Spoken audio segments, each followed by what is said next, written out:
నమస్కారం. వందే మాతరం మీడియాకి స్వాగతం. హెడ్లైన్ చూద్దాం.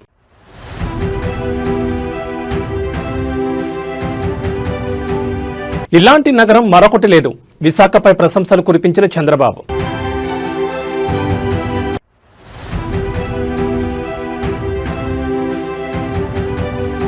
ఢిల్లీ హైకోర్టును ఆశ్రయించిన AP deputy CM. Personal rights కోసం ధర్మాసనాన్ని ఆశ్రయించిన పవన్ కళ్యాణ్.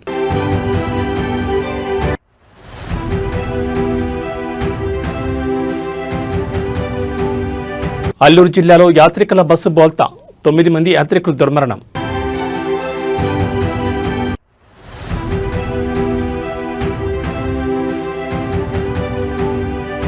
సిట్ ఎదుట లొంగిపోయిన ప్రభాకర్ రావు. మాజీ ఐపీఎస్ కస్టోడియల్ విచారణకు సుప్రీంకోర్టు అనుమతి. ఇక డీటెయిల్స్ చూస్తే రాష్ట్రంలో నైపుణ్యానికి ఏమాత్రం కొరత లేదని సీఎం చంద్రబాబు అన్నారు. విశాఖలో కాగ్నిజెంట్ కార్యాలయానికి ఆయన భూమి పూజ చేశారు. ఈ సందర్భంగా చంద్రబాబు మాట్లాడుతూ కాగ్నిజెంట్ ఏర్పాటుతో 25,000 మందికి ఉపాధి కల్పన దొరుకుతుందని తెలిపారు. నాలెడ్జ్ ఎకనామీ, టెక్నాలజీ హబ్గా విశాఖ మారబోతోందని తెలిపారు. గతంలో దేశం అంటే చిన్నచూపు ఉండేదని గుర్తు చేశారు. ఐటీ ఫస్ట్ అడ్వాంటేజ్ తీసుకున్నామని తెలిపారు. కాగ్నిజెంట్ విశాఖ అతిపెద్ద కేంద్రం కావాలని చంద్రబాబు ఆకాంక్షించారు. తాను ఏది చేసినా మెగా స్కేల్లో ఉంటుందని సీఎం చంద్రబాబు తెలిపారు. విశాఖ లాంటి అందమైన నగరం మరొకటి లేదని చంద్రబాబు వ్యాఖ్యానించారు. కాగ్నిజెంట్ ప్రధాన కార్యాలయాన్ని విశాఖకు మార్చాలని కంపెనీ సీఈఓను కోరానని వెల్లడించారు. త్వరలోనే అది సాధ్యమవుతుందని నమ్మకం ఉందని తెలిపారు. వరల్డ్లో నడుస్తున్న టాప్ 10 కంపెనీలను భారతీయులు నడిపిస్తున్నారని చెప్పారు. రియల్ టైంలోనే కంపెనీలకు క్లియర్ ఇస్తామని చంద్రబాబు తెలిపారు.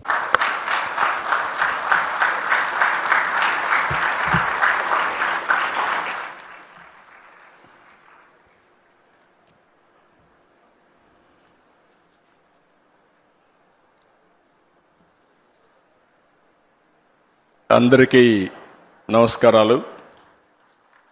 మొట్టమొదటిసారిగా కాగ్నిజెంట్లో పనిచేయడానికి ఒక చిన్న కాల్ ఇస్తే 4,500 మంది మేము సిద్ధంగా ఉన్నాం విశాఖపట్నానికి రావడానికి అని చెప్పి ఈరోజు ఇక్కడ ఆడియన్స్ అంతా కూడా ఫస్ట్ బ్యాచ్. భవిష్యత్తులో ఈ సెంటర్ని సెంటర్ ఆఫ్ ఎక్సలెన్స్ చేయబోయే ఫస్ట్ బ్యాచ్ ఎంప్లాయీస్కి అందరికీ స్వాగతం, సుస్వాగతం. సొంత రాష్ట్రానికి, సొంత మీ ఊరికి ఇక్కడికి వచ్చారు. మిమ్మల్ని చూస్తే ఎంత జుబ్లియంట్గా ఉన్నారంటే మీరందరూ చాలా ఛార్జ్ అయి ఉన్నారు. నాకు ఇప్పుడే chief executive officer Cognizant Ravikumar గారు,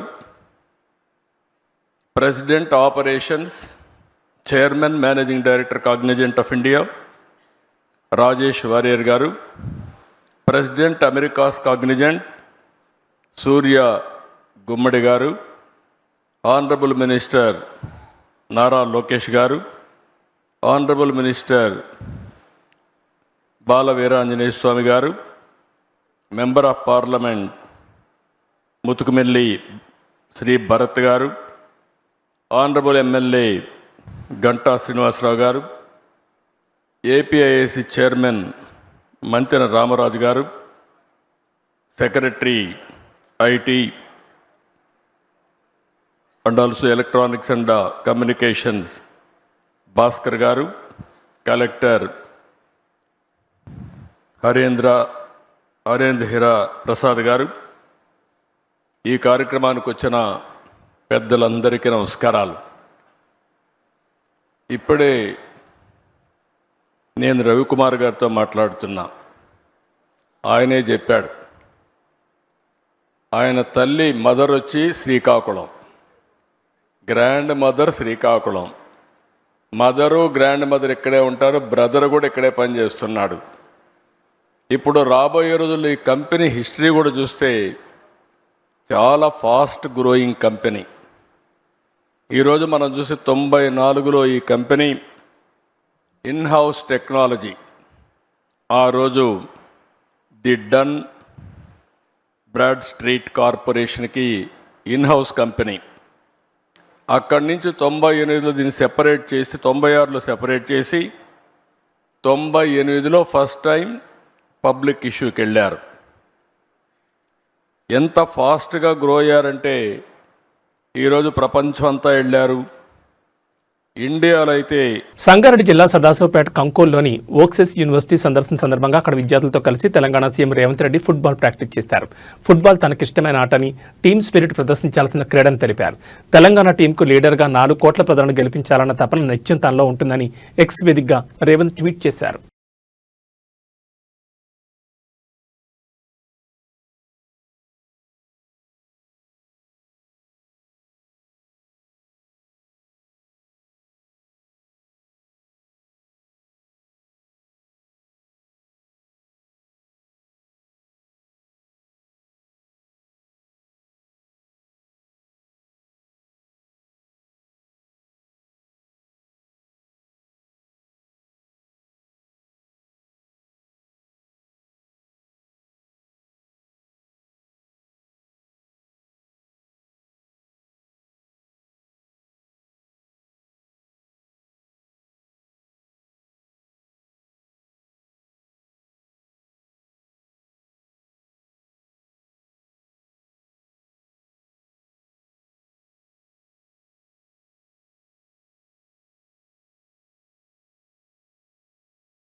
ఆంధ్రప్రదేశ్ ఉప ముఖ్యమంత్రి పవన్ కళ్యాణ్ వ్యక్తిత్వ హక్కుల ఉల్లంఘనకు సంబంధించి ఢిల్లీ హైకోర్టును ఆశ్రయించారు. తన పర్సనల్ రైట్స్ కాపాడుకోవడానికి న్యాయస్థానంలో పవన్ తరపు న్యాయవాది దాఖలు చేసిన పిటిషన్పై విచారణ జరిపింది హైకోర్టు. ఈ సందర్భంగా సోషల్ మీడియా సంస్థలకు కీలక ఆదేశాలు జారీ చేసింది. అయితే పవన్ కళ్యాణ్ వ్యక్తిత్వ హక్కులను ఉల్లంఘించే విధంగా సోషల్ మీడియా ప్లాట్ఫామ్లలో ప్రచారం జరుగుతోందని పిటిషన్లో పేర్కొనడంతో ఈ అంశంపై తక్షణ చర్యలు తీసుకోవాల్సిన అవసరం ఉందని ఢిల్లీ హైకోర్టు పేర్కొంది. వ్యక్తిత్వ హక్కులను కాపాడడం అత్యంత అవసరం. హక్కుల ఉల్లంఘనలకు పాల్పడిన సోషల్ మీడియా అకౌంట్లపై వారం రోజుల్లో చర్యలు తీసుకోవాలని ఆయా కంపెనీలకు కోర్టు ఆదేశాలు జారీ చేసింది. అలాగే పవన్ తరపు న్యాయవాది 2 రోజుల్లోగా ఈ ఉల్లంఘనకు సంబంధించిన వివరాలు, లింకులు, స్క్రీన్ షాట్లు తదితర సమాచారాన్ని సోషల్ మీడియా సంస్థలకు అందజేయాలని హైకోర్టు స్పష్టం చేసింది. ఈ వివరాలు అందిన వెంటనే ఆ కంపెనీలు తగిన చర్యలు తీసుకోవాలని తెలిపింది. ఇక ఈ కేసు తదుపరి విచారణను డిసెంబర్ 22కి వాయిదా వేసింది. పుట్టపర్తి నారాయణాచార్యులు గారు రచించిన శివతాండవ కావ్యం పుట్టిన నేల, రచించిన నేల, తెలుగు భాష విలువను పెంచిన నేల, ఆడినమ్మ శివుడు పాడినమ్మ భవుడు అని శివతాండవాన్ని వినిపించిన నేల. ఈ నేల ఒక పుట్టపర్తి నారాయణాచార్యులు, కవి, బళ్ళారి రాఘవ గారు లాంటి నాటకరంగ రచయిత, నటుడు, విధాన్ విశ్వం లాంటి మహానుభావులు, గజ్జల మల్లారెడ్డి గారి లాంటి కవులు, ఇలాంటి వాళ్ళందరూ పుట్టిన నేల. ప్రతి రాయలసీమ కవులు, కళాకారులు అనేది ఋతువులు ఎన్నైనా మా రాళ్లసీమకి ఒకటే ఋతువు, కరువు ఋతువు. కాలాలు ఎన్నైనా మా రాయలసీమకి ఒకటే కాలం, ఎండాకాలం. దాన్ని మనం రూపుమాపే ప్రయత్నం చిత్తశుద్ధితో చేస్తోంది. పరిశ్రమలు, ఉద్యాన పంటలు, సాగునీటి ప్రాజెక్టులు మొదలైనవి చేపట్టి రాయలసీమని రతనాల సీమగా మార్చే దిశలోనే ఈ రోజున మేమందరం గౌరవ ముఖ్యమంత్రి గారి చంద్రబాబు నాయుడు గారి నాయకత్వంలో మీ ముందుకున్నాం. ఈ సూపర్ 6 కార్యక్రమం ఇన్ని వేల కోట్లు ఆర్థిక ఇబ్బందుల నుండి వీటన్నిటినీ ముందుకు తీసుకురాగలుగుతున్నామంటే మీ భవిష్యత్తు కోసం, యువత భవిష్యత్తు కోసం, మహిళల భవిష్యత్తు కోసం, ప్రతి ఆంధ్రప్రదేశ్ లో ఉన్న ప్రతి ఒక్కరూ బాగుండాలి, మీరు ఆనందంగా ఉండాలి. మీరే అన్నారు, ఆ రోజు మేము అడిగాం, రాష్ట్రం బాగుండాలి, యద్భావం తద్భవతి. మీరు ఎలా ఆలోచించారో మేమందరం కలిసికట్టుగా పార్టీలు వేరైనప్పటికీ రాష్ట్ర హితువు, రాష్ట్ర శ్రేయస్సును దృష్టిలో పెట్టుకొని ఈ రోజున మీ ముందుకొచ్చి ఇంత ఘన విజయంగా, ఇంత దిగ్విజయంతో ఈ సూపర్ 6 కార్యక్రమాన్ని మీ ముందుకు తీసుకొచ్చాం. దీని సూపర్ 6 కార్యక్రమానికి సంబంధించి భవిష్యత్తు రాయలసీమ వెనుకబాటుతనం గురించి, దానికి నీటి సౌకర్యాల గురించి, పారిశ్రామిక గురించి గౌరవ ముఖ్యమంత్రి గారు మాట్లాడతారు. నేను మీ చెప్పదలుచుకున్నది ఒకటి, ఆరోగ్య బీమా పథకం సాకారం కాబోతుంది. ఒక్కొక్క పథకం ద్వారా ఒక్కొక్క కుటుంబానికి 25 లక్షల ఆరోగ్య బీమా వర్తిస్తుంది. అలాగే పర్యాటక రంగం ఆంధ్రప్రదేశ్కు ఐటీ రంగంలో పెట్టుబడులను ఆకర్షించే దిశగా ప్రభుత్వం కీలక అడుగులు వేస్తోంది. ఇందులో భాగంగా విశాఖపట్నంలో ఒకే రోజు 4 ప్రముఖ ఐటీ సంస్థల ఏర్పాటుకు రాష్ట్ర ఐటీ ఎలక్ట్రానిక్స్ శాఖ మంత్రి నారా లోకేష్ శంకుస్థాపన చేశారు. ఈ కంపెనీల ద్వారా నగరంలోకి 282.60 కోట్ల పెట్టుబడులు రానుండగా సుమారు 4,300 మందికి ప్రత్యక్షంగా ఉద్యోగ అవకాశాలు లభించనున్నాయి. భీమిలి సమీపంలోని కాపులుప్పడలో ఇమాజినోవిట్ టెక్ సొల్యూషన్ సంస్థ 140 కోట్ల పెట్టుబడితో తన క్యాంపస్ను ఏర్పాటు చేయనుండగా దీని ద్వారా అత్యధికంగా 2,600 మందికి ఉద్యోగాలు రానున్నాయి. మధురవాడ ఐటీ హిల్ 2లో టెక్ తమ్మిన సంస్థ 62 కోట్లతో ఏర్పాటు చేస్తున్న యూనిట్ ద్వారా 500 మందికి, నాన్ రైల్ టెక్నాలజీ సంస్థ 50.60 కోట్ల పెట్టుబడితో 567 మందికి ఉపాధి కల్పించనున్నాయి. ఇదే ప్రాంతంలో ఏసియన్ ఇన్ఫోటెక్ సంస్థ 30 కోట్ల పెట్టుబడితో మరో 600 మందికి ఉద్యోగాలు కల్పించనుంది. ఈ సంస్థ 12 నెలల్లో తన కార్యకలాపాలను ప్రారంభించనుంది. ఈ శంకుస్థాపన కార్యక్రమాల్లో జిల్లా ఇన్ఛార్జ్ మంత్రి డోలా బాలవీరాంజనేయ స్వామి, పరిశ్రమల శాఖ మంత్రి Kondapalli Srinivas, MP Bharat, MLA Ganta Srinivasarao, APIIC chairman Mantena Ramaraju, IT కార్యదర్శి కాటంనేని భాస్కర్, ఆయా కంపెనీల సీఈఓలు, ప్రతినిధులు పాల్గొన్నారు.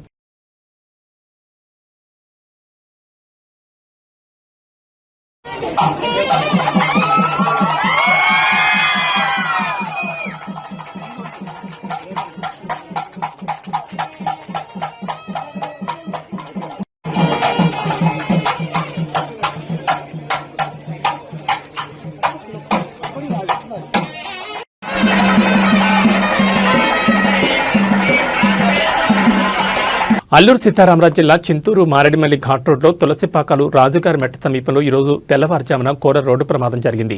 చిత్తూరు జిల్లాకు చెందిన యాత్రికులతో భద్రాచలం నుంచి అన్నవరం వెళ్తున్న ఓ ప్రైవేట్ ట్రావెల్స్ బస్సు అదుపు తప్పి లోయలో పడింది. ఈ విషాద ఘటనలో ప్రాథమిక సమాచారం ప్రకారం 9 మంది మృతి చెందగా 20 మందికి పైగా ప్రయాణికులకు తీవ్ర గాయాలయ్యాయి. వీరిని చింతూరు ప్రభుత్వ ఆసుపత్రికి, మరికొందరిని భద్రాచలం ఏరియా ఆసుపత్రికి చికిత్స నిమిత్తం తరలించారు. ప్రమాద సమయంలో బస్సులో 2 డ్రైవర్లు సహా దాదాపు 37 మంది యాత్రికులు ఉన్నట్టు తెలుస్తోంది.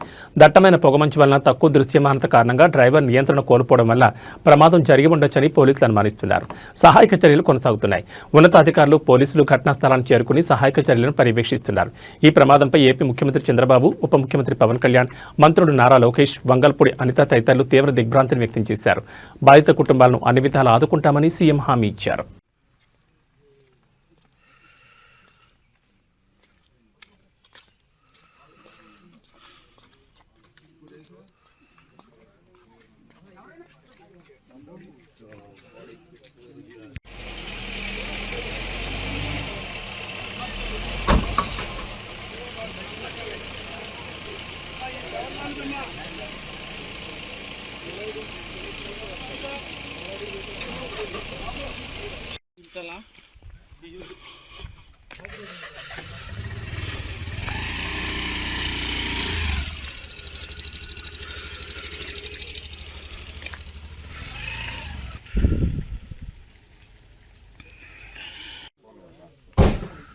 రింగ్ చేస్తే ఈ టర్న్ రింగ్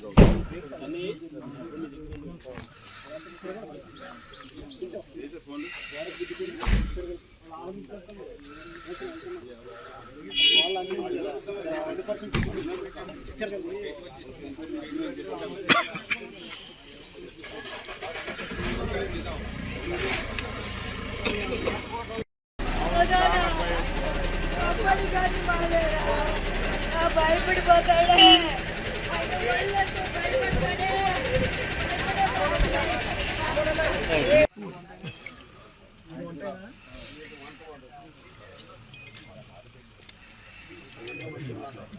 నేను మాట్లాడు ఒకసారి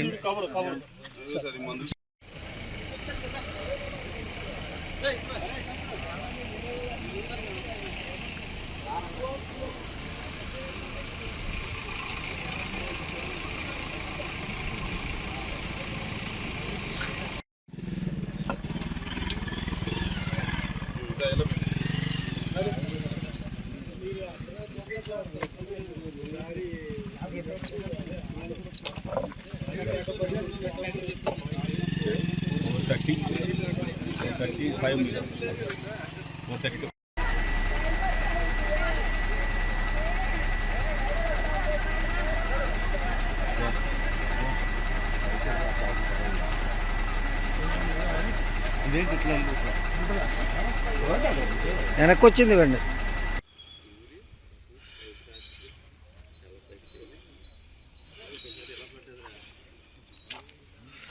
చెయ్యి పైకి టాక్సిక్ బయట హైట్కి వెళ్ళి కింద పడ్డది చూడు తిప్పేసారు ఎలాగైనా తెలంగాణలో సంచలనం సృష్టించిన ఫోన్ ట్యాపింగ్ కేసులో తాజాగా కీలక పరిణామం చోటు చేసుకుంది. ఈ కేసులో నిందితుడిగా ఉన్న మాజీ ఐపీఎస్ అధికారి ప్రభాకర్ రావు సిట్ ఎదుట ఈ రోజు లొంగిపోయారు.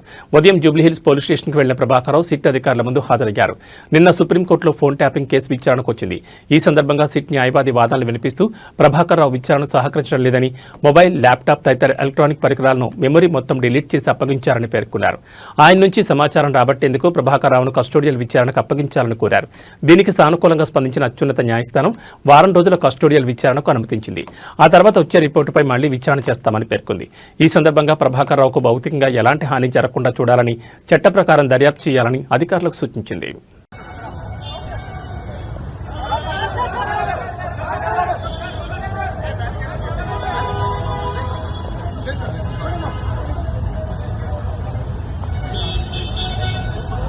దువ్వాడ మాధురి శ్రీనివాస్ మరోసారి వార్తల్లో నిలిచారు. తాజాగా మరో వివాదంలో చిక్కున్నారు. పార్థసారథి అనే వ్యక్తి అనుమతి లేకుండా బర్త్డే పార్టీ నిర్వహించారు. అతని పుట్టినరోజు సందర్భంగా రాత్రి ద పెండెంట్ ఫామ్ హౌస్లో పార్టీ అరేంజ్ చేశారు.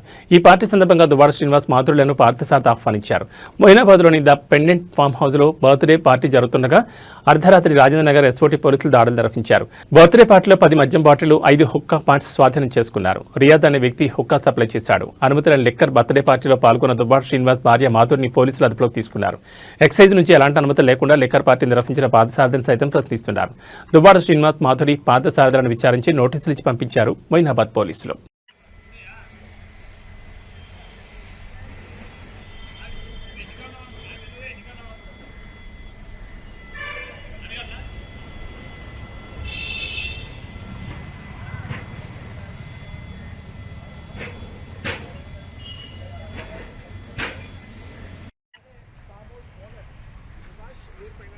కేసు నమోదు చేశారు, వెరిఫికేషన్ చేసిన తర్వాత వీరి నుంచి వాళ్ళ ఆధారాలు వివరాలు సేకరించిన తర్వాత వారిని విడిచిపెట్టలేదు. సో మద్యం మత్తు ఉండడం, అలాగే బర్త్డే పార్టీ ఈవెంట్ అనేది పోలీసుల ఇటు ఎక్సైజ్ పోలీస్ నుంచి కూడా ఎలాంటి అనుమతి లేదు. సో ప్రస్తుతం మనం చూడొచ్చు అంటే pendant farm house Rajendra SOT పోలీసులు అర్ధరాత్రి రైడ్ చేసి ఈ దువ్వాడ మాదిరి బర్త్డే పార్టీ ఎక్కడైతే నిర్వహిస్తున్నారో అలాగే పార్థసారథి కూడా అది ఇన్వైట్ చేశారు. ప్రస్తుతం అయితే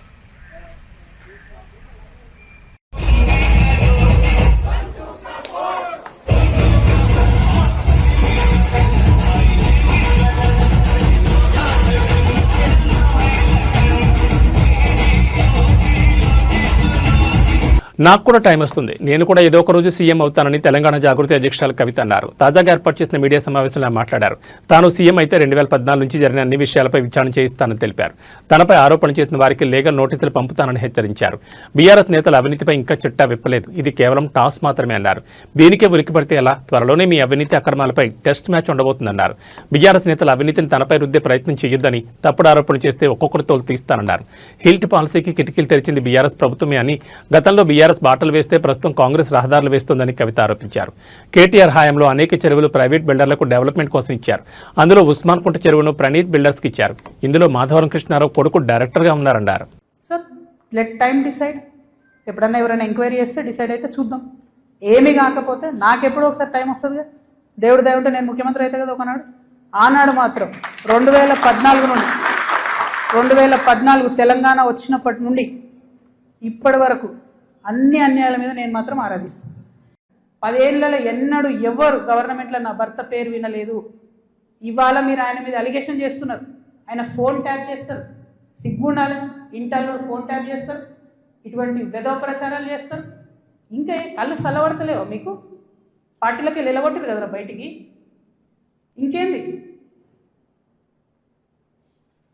మీరేమో మేము ఆడ ఢిల్లీలో కొట్లాడుతుంటే ఇక్కడ ఏసీ ఆఫీస్లా ఉండి పందికొక్కుల్లాగా కేసీఆర్ గారు నీడనే ఏరి ప్రజల సొమ్ము తిన్నది కాకుండా ఉల్టా నా మీద వెకిలి ప్రయత్నాలు వేస్తే మాత్రం ఒక్కొక్కరిది కాళ్ళు ఇరగొడతా చెప్తున్నాను. నాకు ఇట్లాంటి భాష మాట్లాడడం ఇష్టం ఉండదు. ఇవాళ మాట్లాడక తప్పని పరిస్థితి అవుతుంది. పోలవరం నల్లమల సాగర్ ఇరిగేషన్ ప్రాజెక్టుపై తెలంగాణ ప్రభుత్వం కీలక నిర్ణయం తీసుకుంది. ఏపీ ప్రభుత్వంపై సుప్రీంకోర్టులో అభ్యంతరాలు దాఖలు చేయాలని తెలంగాణ ప్రభుత్వం నిర్ణయించింది. ఈ కేసుకు సంబంధించి సుప్రీంకోర్టులో తెలంగాణ తరపున ప్రాతినిధ్యం వహించాలని సుప్రీంకోర్టు సీనియర్ న్యాయవాది అభిషేక్ మనుసింఘ్విని తెలంగాణ రాష్ట్ర ప్రభుత్వం అభ్యర్థించింది. రేపు పోలవరం బనకచర్ల సుప్రీంకోర్టు కేసుపై ఢిల్లీలోని తెలంగాణ భవన్లో మధ్యాహ్నం 12 గంటలకు సన్నాహక సమావేశం నిర్వహించనున్నారు. రేపు మధ్యాహ్నం 2:30 గంటలకు అభిషేక్ మనుసింఘ్వితో ఇరిగేషన్ మంత్రి ఉత్తమ్ కుమార్ రెడ్డి సమావేశం కానున్నారు. కాగా ఏపీ అక్రమంగా చేపడుతున్న పోలవరం నల్లమల సాగర్ లింక్ ప్రాజెక్టుకు చెక్ పెట్టే దిశగా రాష్ట్ర ప్రభుత్వం అడుగులు వేస్తోంది. పోలవరం బనకచర్ల లింకులో మార్పులు చేసి నల్లమల సాగర్ వరకు తరలించాలని నిర్ణయించింది ఏపీ ప్రభుత్వం. ఇటీవలే దాని డీటెయిల్డ్ ప్రాజెక్ట్ రిపోర్టుకు టెండర్లను పిలిచిన సంగతి తెలిసిందే. ఈ నేపథ్యంలోనే నల్లమల సాగర్ లింకును తెలంగాణ రాష్ట్ర ప్రభుత్వం ప్రయత్నాలు ముమ్మరం చేస్తోంది. Central water commission, national water development agency, Polavaram project authority, Krishna board, Godavari బోర్డుల అభ్యంతరాలు తెలిపిన ఏపీ మొండిగా ముందుకెళ్తుండాన్ని ప్రభుత్వం సీరియస్గా తీసుకుంది. ఈ నేపథ్యంలోనే అన్ని ఆధారాలతో సుప్రీంకోర్టును ఆశ్రయించింది తెలంగాణ ప్రభుత్వం.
నెల్లూరు జిల్లాలో సంచలనం సృష్టించిన లేడీ డాన్ అరుణపై పోలీసులు కఠిన చర్యలు తీసుకున్నారు. ఆమె నేర చరిత్ర దృష్ట్యా ప్రివెంటివ్ డిటెన్షన్ యాక్ట్ను ప్రయోగించారు. అరుణతో పాటు మరో 2 రౌడీ షీటర్లపై కూడా ఇదే చట్టం కింద కేసులు నమోదు చేసి ముగ్గురిని నెల్లూరు నుంచి కడప కేంద్ర కారాగారానికి తరలించారు.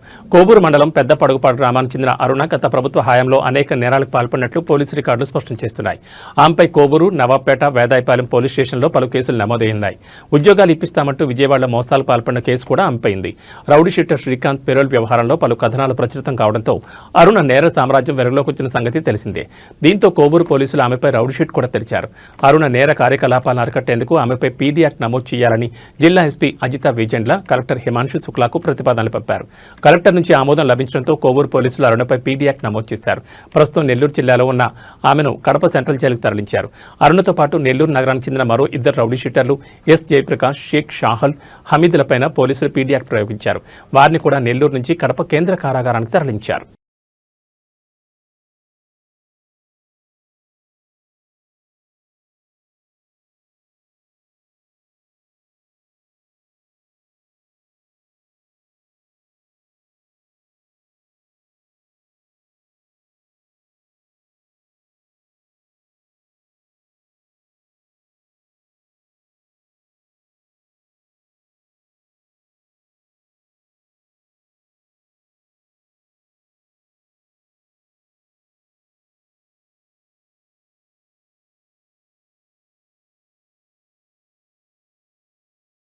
మహబూబాబాద్ జిల్లా సోమ్లా తాండాలో నిన్న జరిగిన సర్పంచ్ ఎన్నికల ఫలితాల అనంతరం తీవ్ర ఉద్రిక్తత చోటు చేసుకుంది. ఎన్నికల్లో ఓటమి పాలైన కాంగ్రెస్ అభ్యర్థి కౌసల్య తరపున ప్రచారం చేసిన కార్యకర్తలు ఓటర్లను ప్రశ్నిస్తూ చేసిన హల్చల్ కలకలం రేపింది. కాంగ్రెస్ కార్యకర్తలు జెండాలు చేతిలో పట్టుకుని తాండాలోని ఇంటింటికి తిరిగారు. ఓటర్లను నిలదీస్తూ మీరు మా అభ్యర్థికి ఓటు వేశారో లేదో ప్రమాణం చేయండి, లేదంటే మా డబ్బులు మాకు తిరిగి ఇచ్చేయండి అంటూ డిమాండ్ చేశారు. ఎన్నికల సమయంలో తాము ఖర్చు చేసిన డబ్బులు తిరిగి చెల్లించాలని డిమాండ్ చేయడంతో తాండాలో గందరగోళ పరిస్థితి ఏర్పడింది. ఈ చర్య స్థానికుల్లో ఆందోళన కలిగించింది. సమాచారం అందుకున్న పోలీసులు వెంటనే సోమ్లా తాండాకు చేరుకున్నారు. కార్యకర్తలను నియంత్రించి పరిస్థితి అదుపులో తెచ్చేందుకు ప్రయత్నించారు. పోలీసుల రంగప్రవేశంతో తాండాలో నెలకొన్న అలజడి కాస్త సద్దుమణిగింది.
ఇప్పుడు ఎన్ని తిరుగుతారు మాట వీళ్ళు అడిగినా మరి ఏమడగలేదు. నువ్వు పెట్టినావంటే నీకు డబ్బులు కూడా ఇచ్చేస్తాను. నీ డబ్బులు నాకు ఓటు జెండా పట్టుకున్నావు, నీకు ఖచ్చితంగా ఓటేసిన నేను అని అంటే నీకు డబ్బులు వద్దు, జెండా పట్టుకున్నావు కదా అని వదిలేసిపోతాను. లోపల వేయకపోతే డబ్బులు తీసుకుంటారా? తీసుకుంటాను. తీసుకొని ఏమవుతుంది?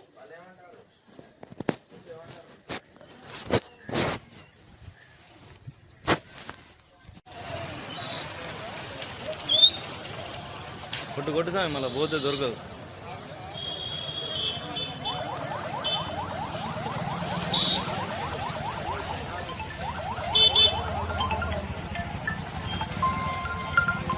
కాంగ్రెస్ పార్టీ సీనియర్ నేత, కేంద్ర మాజీ మంత్రి, లోక్సభ మాజీ స్పీకర్ శివరాజ్ పాటిల్ కన్నుమూశారు. కొంతకాలంగా అనారోగ్యంతో బాధపడుతున్న ఆయన మహారాష్ట్రలోని లాతూర్లో శుక్రవారం తుది శ్వాస విడిచారు. తన సుదీర్ఘ రాజకీయ జీవితంలో ఎన్నో కీలక పదవులను అలంకరించిన శివరాజ్ పాటిల్ దేశ రాజకీయాల్లో తనదైన ముద్ర వేశారు. 1972లో లాతూర్ నియోజకవర్గం నుంచి ఎమ్మెల్యేగా ఎన్నికైన తన రాజకీయ ప్రస్థానాన్ని ప్రారంభించిన శివరాజ్ పాటిల్ రాష్ట్ర అసెంబ్లీ స్పీకర్ కూడా పనిచేశారు. 1980లో తొలిసారి లాతూర్ నుంచి లోక్సభకు ఎన్నికై జాతీయ రాజకీయాల్లోకి ప్రవేశించారు. అప్పటి నుంచి 1999 వరకు వరుసగా 7 సార్లు అదే స్థానం నుంచి ఎంపీగా గెలుపొంది రికార్డు సృష్టించారు. ఇందిరాగాంధీ, రాజీవ్ గాంధీ ప్రభుత్వాల్లో రక్షణ, వాణిజ్యం, శాస్త్ర సాంకేతిక, పౌర విమానయానం వంటి పలు కీలక శాఖలకు మంత్రిగా సేవలందించారు. 1991 నుంచి 96 వరకు లోక్సభ స్పీకర్గా ఆయన బాధ్యతలు నిర్వర్తించారు. ఆయన హయాంలోని పార్లమెంటరీ లైబ్రరీ భవన నిర్మాణం, లోక్సభ కార్యకలాపాల ప్రత్యక్ష ప్రసారం వంటి ముఖ్యమైన సంస్కరణలు జరిగాయి. 2004లో యూపీఏ ప్రభుత్వంలో కేంద్ర హోంమంత్రిగా బాధ్యతలు చేపట్టిన శివరాజ్ పాటిల్ 2008లో ముంబైలో జరిగిన 26/11 ఉగ్రదాడులకు నైతిక బాధ్యత వహిస్తూ తన పదవికి రాజీనామా చేశారు. ఆ తర్వాత 2010 నుంచి 2015 వరకు పంజాబ్ గవర్నర్గా, చండీగఢ్ అడ్మినిస్ట్రేటర్గా కూడా ఆయన సేవలందించారు.